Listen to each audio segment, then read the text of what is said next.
तेजशक्ति यादव जी, आज कितना जरूरी था कि राम और राम जन्मभूमि और मंदिर को लेकर जगदा बाबू सामने आते और उसके बाद उन्होंने एक के बाद एक कई बातें कही, राम को बांट देने जैसी कुछ बातें सामने आई हैं जिसका विरोध हो रहा है। अब जरा ये बताइए, ये अभी इस मोड में जब नीतीश कुमार वहां पर समाधान निकालने गए हैं, उस स्थिति में जब लालू प्रसाद स्वास्थ्य तो लाभ ले रहे हैं, उबरने की कोशिश कर रहे हैं, उस स्थिति में जब तेजस्वी बिहार में गठबंधन की नींव को मजबूत करने में जुटे हैं, जगदा बाबू सीधा हमला करते हैं राम और राम मंदिर पर और बांट डालते हैं, कहते हैं कि हम हे राम वाले हैं, जय श्री राम वाले नहीं हैं। विवेक, उनके पूरे बयान को अगर देखेंगे तो उनका कहने का तात्पर्य यह है कि ये पूरी भारत ही नहीं, जहां जो लोग मानते थे राममय था, कृष्णमय था, लेकिन अगर कोई नफरत की दीवार बांध के राम के आड़ में देश में अगर उन्माद फैलाना चाहते हैं, उन्माद की राजनीति करते हैं, आवाम का जो कष्ट है उसको निराकरण करने के बजाय सिर्फ धार्मिक उन्माद की दिशा में देश को ढकेलें और धर्म और मजहब में लड़ाई लड़ाए, इसके संदर्भ में उनका दिया गया ये बयान हमें प्रथम दृष्टया में लगा। ठीक है, आपने किस रूप में देखा, लेकिन एक बात मैं जरूर कहूंगा, हम उस राम को मानते हैं जो राम जो सबरी के घर जाकर जूठन बैर खाते हैं। हम उस राम को मानते हैं जहां निषाद के बेटे को गले से लगा करके जमुना पार करते हैं।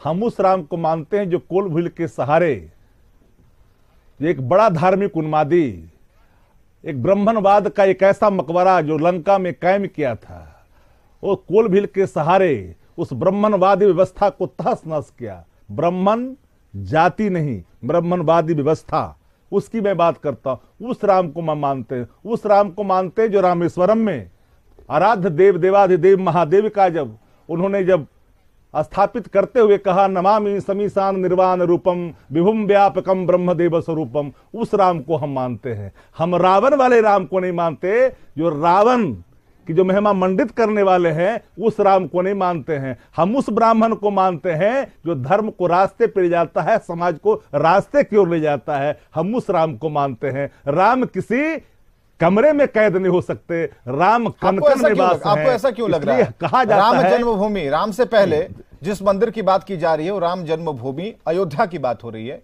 आप रामेश्वरम पहुंच गए, लेकिन अयोध्या, सुनिए, आप रामेश्वरम पहुंच गए लेकिन अयोध्या को आपने छोड़ दिया, ऐसा क्यों कर रहे हैं? क्या अगर वहां पर राम जन्मभूमि, जहां पर राम का जन्म हुआ, वहां पर अगर मंदिर बन रहा है, तब अभी तो मैंने पूरा भी नहीं किया था, इंटरप्ट कर दिया आपने विवेक जी।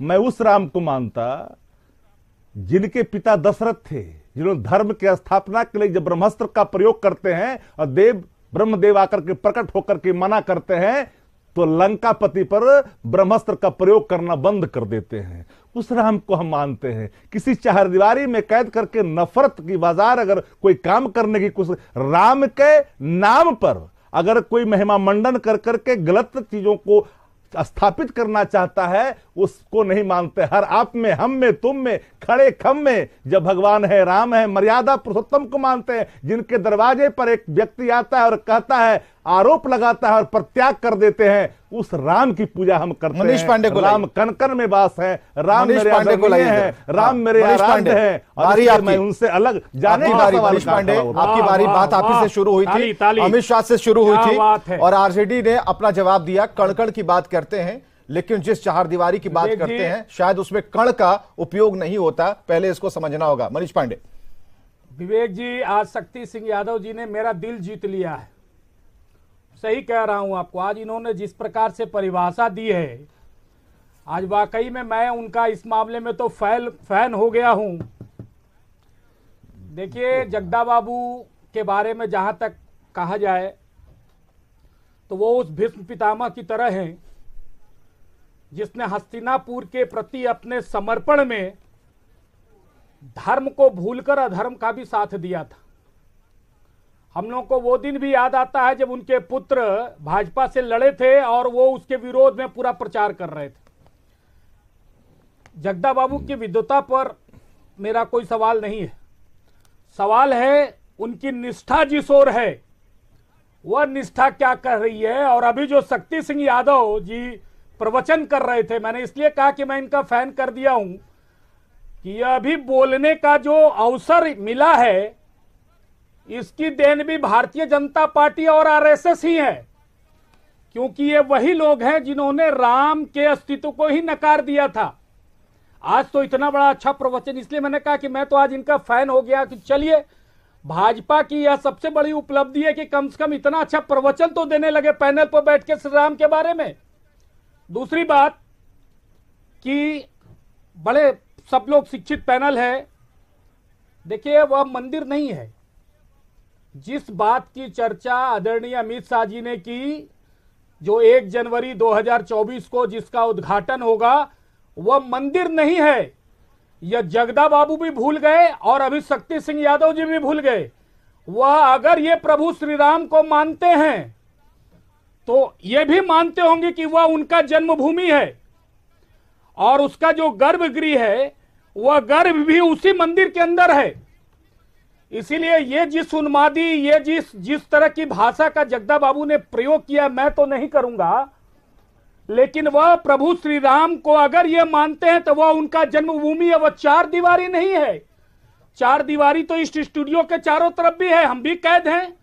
देखिए, जैसी रही भावना उसी प्रकार की प्रभु मिलते हैं। तो राजद के लोगों की भावना जिस प्रकार की है, वो श्री राम को भी उसी तरह से ढूंढते हैं, एक बात।